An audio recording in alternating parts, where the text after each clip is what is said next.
Well, welcome back, everyone. I want to introduce Shrayas Jatkar. I am super excited for him to present today at the Best Institute. Shrayas has a background with 15 years of experience on advocacy and partnerships related to energy efficiency and jobs. And he's with the U.S. Department of Energy, Senior Advisor for Good Jobs and Workforce Development with the Office of Energy Efficiency and Renewable Energy. And his work is very unique because he actually has very excellent experience with workforce development in California, working with the California Workforce Development Board, and also working with the Sierra Club and the Coalition for Clean Air. So he understands the ecosystem of activities and the participants that in this event today. We are recording these videos, and these are an important resource for community college teachers across the United States. So I really look forward to your comments, Shrayas. And he will be talking about both the supply side and the demand side for workforce. So I think you'll enjoy this presentation and really look forward to your comments. And thank you so much for joining us today. Thank you so much for having me. Glad to be here. I'm going to go ahead and share my screen.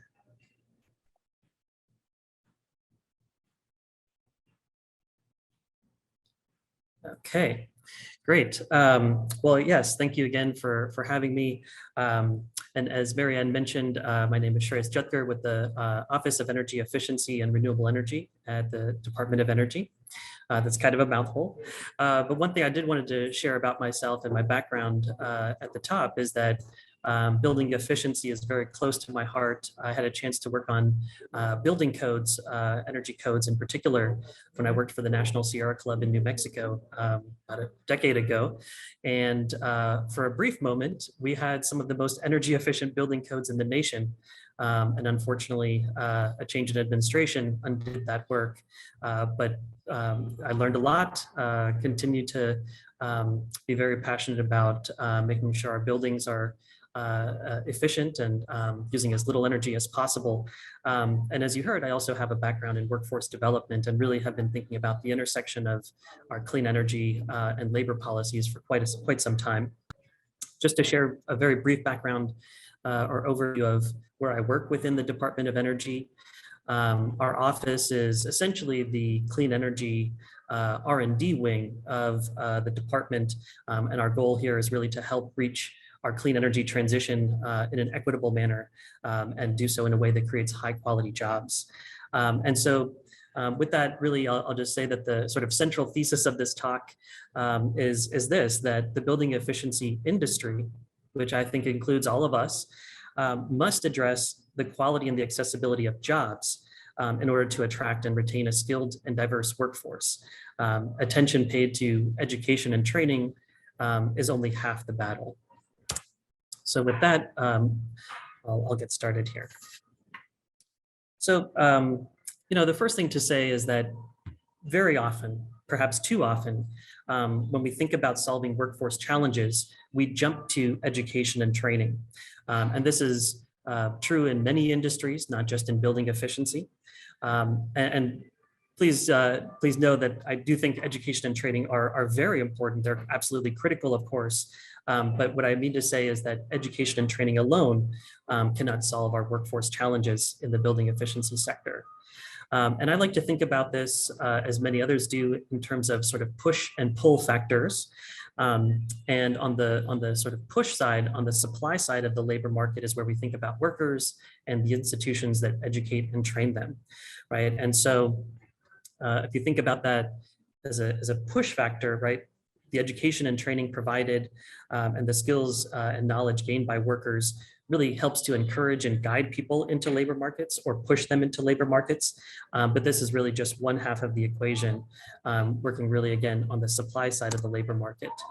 And so the demand side, where we think about jobs and employers that provide jobs, is equally important, of course, and we must address both the quality and the accessibility of jobs. To be more specific. And those kinds of strategies really can help pull people into labor markets and into good jobs by making employment opportunities and training pathways both attractive and desirable. And the other point here is that job quality is not only important for workers, it's important for industry too, I think. It's important for attracting workers for recruitment. And as mentioned here, it's important for retention as well. And really what we need in this industry, as I'm sure many of you can attest, is we need skilled workers. The skills of those workers really are make and break when it comes to delivering the energy savings and the emission reductions that we expect from building efficiency measures. And just to elaborate on this a little bit more,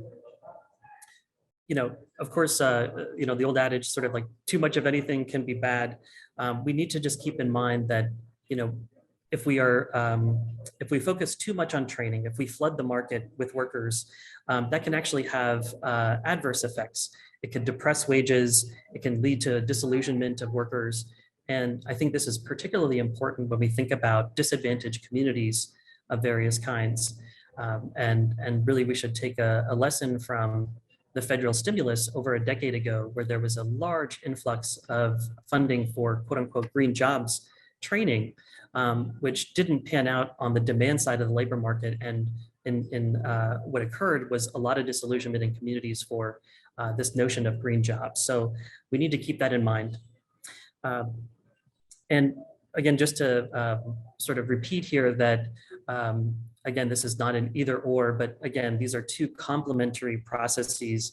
The sort of push and pull factors, strategies on both the supply and demand side of the labor market are important. And I'll end here by just saying that, a quote that I often remember and think about is from President Obama's Labor Secretary, Tom Perez, who would say, the era of train and pray needs to come to an end. We need to really, again, think about both how we pull people into good jobs in addition to how we push them into the labor market. And for folks who may be interested in thinking about this a little bit more, I'll be sending links to this presentation, and I'll provide a link to a good article, a good report that came out from the Roosevelt Institute a couple of years ago that really looked at this issue of training and training alone, and why and how to focus on the demand side of the labor market and address the concentration of power in the labor market if we really want to increase equitable access to good jobs.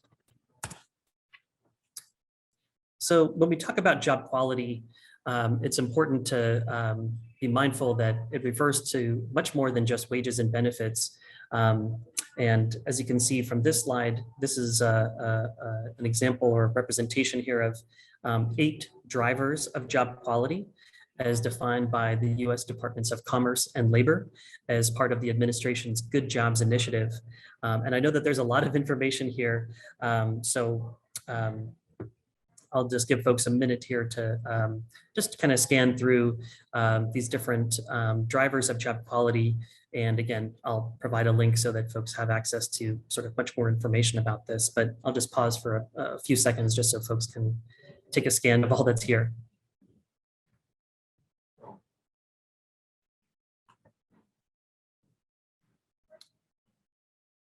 So again, I'll send a link that will be embedded in this PowerPoint to the Commerce and Labor departments. From there, you can get a deeper explanation of each of these drivers of job quality. And there's also on the Department of Commerce website, a job quality toolkit that folks may find useful. And hopefully it goes without saying, but all of these aspects of job quality are important. And I would say very critically, it's important to engage with workers in understanding what aspects of job quality are most important to them rather than making assumptions or treating workers as a monolith. Now, that said, I do want to flag or just highlight for a moment this last box here at the bottom right on skill and career advancement. Because I think this is an issue in the building efficiency industry and the construction industry more broadly, and again, in many industries, nothing sort of necessarily specific to construction. And I think here, let me just read what the description of skills and career advancement is workers have equitable opportunities and tools to progress to future good jobs within their organizations or outside them. Workers have transparent promotion or advancement opportunities. Workers have access to quality employer or labor management provided training and education. So in this industry, it is not terribly uncommon, or it's actually rather perhaps even commonplace, that folks do move up to supervisory positions over time. At the same time, the lack of guidance and structured pathways is an issue, again, in construction, but in many other industries. And so really developing more clearly defined and structured pathways to career advancement can go a long way towards the retention of skilled workers. So I want to turn now to talk about what we do about it. And in particular, looking at some opportunities for community colleges and the role that you all can play in advancing quality job creation and building efficiency. And as you can see here, I've just provided a few examples sort of categorized by points of intervention, including in curricula and programs, in projects happening on campus, as well as climate action efforts in the broader community in which community colleges are located. And I think I'll mainly focus here on the first column under programs.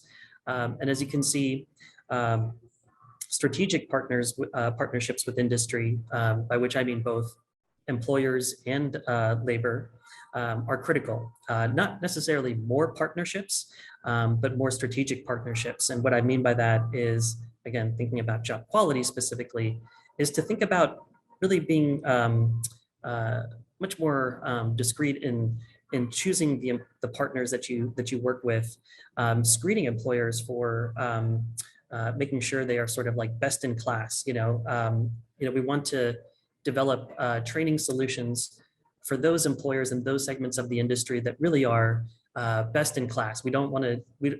It's better not to try to sort of achieve the lowest common denominator.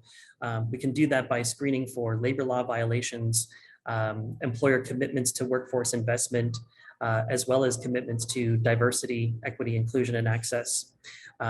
Do they have partnerships with community-based organizations and sort of documented history of working with CBOs and creating access for disadvantaged workers? And again, I think it perhaps goes without saying, but is worth noting that these kinds of strategies are not only good for workers, but good for industry. These will, I think, help build a really skilled workforce that's committed to the building efficiency industry. The other example I want to provide here, the second bullet point under industry recognized credentials. I'm sure many of you have been involved in this. And I think this is a really important place where we can make a big difference. And I'll just offer a couple of examples that folks may be familiar with. One is the California Advanced Lighting Controls Technology Program. And then there's also the Electric Vehicle Infrastructure Training Program.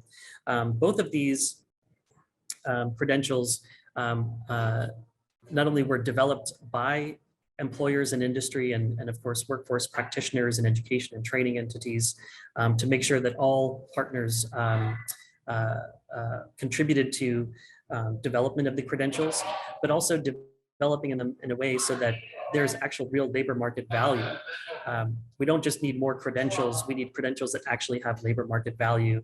Otherwise, there's not really much point in workers investing their time in attaining those credentials, or it's not worth the investment of community colleges in developing them if they don't really have, if employers aren't actually going to hire for those credentials. So that's why both the process and the outcome are important. I'll just say very briefly here that I think community colleges have other roles to play, and probably one that goes without saying is really championing and leading campus electrification projects, sort of the living laboratory kind of concept, where your campus is not just teaching, but actually showing and demonstrating building efficiency. And in doing those kinds of projects, promoting high labor and workforce standards, making sure there's good wages or other aspects of job quality are addressed in how those projects get done, I think is an important role for campuses to play. And very similarly in the community. And again, I think the point here is that there's a role to play not only in educating and training workers, but promoting the demand for this work, whether that's on campus or in the broader community. So let me turn now to say a little bit about what we're doing here at the Department of Labor. Department of Energy, sorry, fixing up where I'm at. So we've developed a framework that we're integrating into all of our major funding programs called a community benefits plan. And these plans are scored at, say, roughly 15 to 20% of applications. So it's a significant amount. And of course, the bulk of the review is really on the conventional sort of technical merits of the projects being proposed. But the community benefits plan sort of has there are sort of two types of these, if you will. Where I work at the Office of Energy Efficiency and Renewable Energy, we're largely involved with R&D stage projects, maybe some small scale demonstration or pilot projects. But here, given that focus, we're really asking applicants to describe sort of the workforce implications of the future if the technology that's being studied is actually commercialized. We want applicants to think about the wide range of impacts that may occur, increasing or decreasing the number of jobs in this country, the changes to the knowledge, skills, and abilities of those jobs for installing, maintaining, and operating clean energy technologies. What are the changes in the industry structures that may come from deploying these new technologies? Other aspects of job quality that may change as a result. So again, when we're doing R&D projects, the community benefits plan is really getting applicants to think about that future workforce. On the other hand, we also have historic levels of funding for clean energy investment in this country, thanks to the bipartisan infrastructure law and the Inflation Reduction Act. And a lot of that funding is going to large scale demonstration and deployment projects where the framework is actually based on 4 core policy areas or priorities. Engaging communities in labor, investing in the US workforce, advancing diversity, equity, inclusion, access, and implementing the Justice 40 initiative. And I'll move on here for the sake of time, but of course, happy to answer any questions that folks may have to talk through these a bit more. So I want to kind of bring us to building efficiency a little bit more directly here to conclude and talk about a particular project that we've been involved with here at EERE and in our building technologies office more specifically to promote workforce development and good jobs. There are so many resources I can't even tell you, and many funding opportunities, just so many. But I really just wanted to highlight this particular one, this career map, which is a helpful tool, I think, for organizing occupations within a sector. And I'm sure folks are familiar with, career maps and that sort of approach to identifying jobs. I think in particular, this kind of tool and the illustration you see here of the map is one for about career advancement that we were talking about a bit earlier. And I want to make the point that, identifying and illuminating these sort of routes to career advancement are important for not only incumbent workers in the industry, for being able to retain those skilled workers and provide mobility for them. It's also important for new workers. And what I mean by that is, as folks move up, those entry-level positions or the lower-level positions become open. And as we think about our equity and Justice 40 initiatives of bringing disadvantaged communities into this industry and into this clean energy transition, this kind of upskill and backfill strategy is very important, again, both for incumbent workers and for bringing in new workers. So I provided here a link to the career map. I encourage folks to look through this. And of course, it's important to note that, you know, as rich as this is, the map is not meant to be prescriptive or necessarily universal, but really instead to provide guidance and relevant information for further exploration, particularly at the regional or local level. You know, most of our labor markets are organized at a regional level, and that's where I think this kind of mapping exercise with employers and labor, community-based organizations and others can be most useful. And again, you may find that some of these sort of routes to advancement are fitting in your industry or your particular sector in your region, but hopefully it also provides sort of some guidance and sort of sparks a thought of what you can do that's customized to your unique needs. As I also mentioned a second ago, that we have historic levels of funding, you know, really billions of dollars and millions for workforce investment. And so I do want to draw attention to a couple of funding opportunities that are in the building efficiency sector in particular. And first of all, there's a, well, actually, I'm just looking at the time. Let me just say very quickly that I'll send a link to these. We're at a stage where we're putting out a request. We have a request for information out. So this is not at the application stage just yet, but I think given where you all are, you have a lot of great input to offer and would encourage folks to check out those announcements and the request for information and to respond to those. Comments are due by the end of this month, actually January 26th. So again, I'll share the links. They'll be in this presentation, but these are just as a heads up, upcoming funding opportunities for energy auditors and other key occupations in the building efficiency industry. I'll wrap up here and certainly want to leave some time for Q&A and sorry for running a little bit low on time for that, but thank you very much again for having me. As I mentioned, our building technologies office is just really a font of information, tons of resources and tools. And so I encourage folks to check out this link to the Workforce Accelerator under the Better Buildings Solutions Center. And I also provided my email here for folks to reach out if you would like to chat further. And with that, I'll stop sharing my screen and turn it over to you, Marianne, for any questions. Thank you so much, Shrayas. I really appreciate your presentation, and it's really exciting to see the way you're approaching this and the things you're doing. I have a question for you, but there is one in the Q&A here. In any of those resources, is there a list of job quality issues that could be used to help an employer start addressing this? I'm thinking of, as I work with employers for educating employees and lining up employers to hire my students.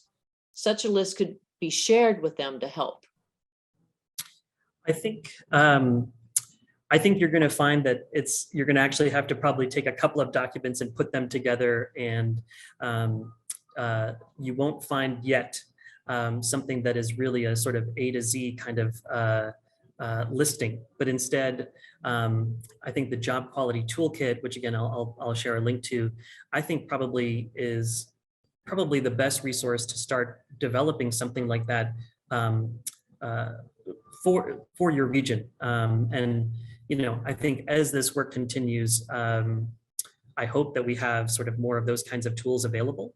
But I think, like the career map, it will be sort of a general guidance as opposed to sort of very prescriptive, because I think, you know, for me, the key word in all of this is partnership, and community colleges sitting down with employers and labor and community groups, you know, whoever your key constituencies are, and identifying with them, using that toolkit as sort of a guide to have a structured discussion. And I apologize if that's not all that useful, but happy to talk offline to, you know, really kind of figure out sort of next steps and how to sort of connect those dots, because I think, you know, we're still kind of learning as we do this. As you can imagine, this sort of approach to job quality is somewhat new for certainly the Department of Energy, but even folks at Department of Labor that we work with. This emphasis on job quality is somewhat new. Yeah. So Peter Crabtree asked whether you might be able to drop some of those links into the chat. Sure thing. Yeah. Um, Yeah, I didn't want to take too much time during the presentation, but happy to Yeah. do that. Yeah, and just so you know, Shreyas, at the very beginning, Peter Crabtree was talking about toolkits in general, and that the Best Center and the Best Institute, this 3-day event, we're trying to pull these things together. So that's super helpful for you to be part of this and share that. Yeah, thank you. I think I really enjoyed your talk. I had a question. Let me let you drop those in. So I think Okay. that's good, because I think Sure. rather than distracting you and chatting. Sure.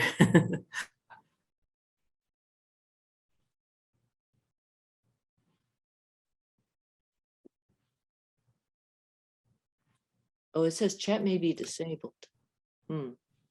Maybe in the Q&A answer. Oh, Yeah, maybe. yeah. When I go into the chat, it just sort of goes to the hosts and panelists. Yeah, Or no, I see that I can change too, that to but everyone. Let's see if this exactly. works. Yeah, so that looks like it says Did to that work? everyone. Thank you. Yeah. Yep. So that's for the job quality toolkit on the Commerce website. And this next one coming up is the link to the Good Jobs Initiative. And each of those 8 drivers that I mentioned are described in a little bit more detail. Doesn't seem to be a link. Oh, Well, interesting. Okay. I think Peter and Ted, oh, there we go. Somebody found it. Oh, that's the career map. Yeah, we have some sort of formatting issue with us here at DOE where I try to copy a link and it sort of gives a edited link, but not the actual like URL. So let me see if I can I go online and do that. Sorry, folks. Yeah, it looks like people have been able to post in the Q&A, but not Shrayas. Shreyas, Yeah. So maybe there's a way, Peter, when we disseminate some information through the platform, I mean, this can go onto the VFair somewhere, those links. Yeah, maybe he could email. Oh, okay. Now we've got something here. Yeah, Are those coming through now? It looks, that's working. I clicked on it. Okay, now it's in the chat. Yeah. Well, thank you for juggling this real time, Shreyas. Sure thing. We really Shreyas, could you put the link to the RFI as well? Yeah. Excellent. Yeah, let me do that one too. Sorry And to interrupt. I will update the links and put them in the auditorium. So if anyone wants to have access to them at a later time, they'll be located in the auditorium. Thanks, Kim.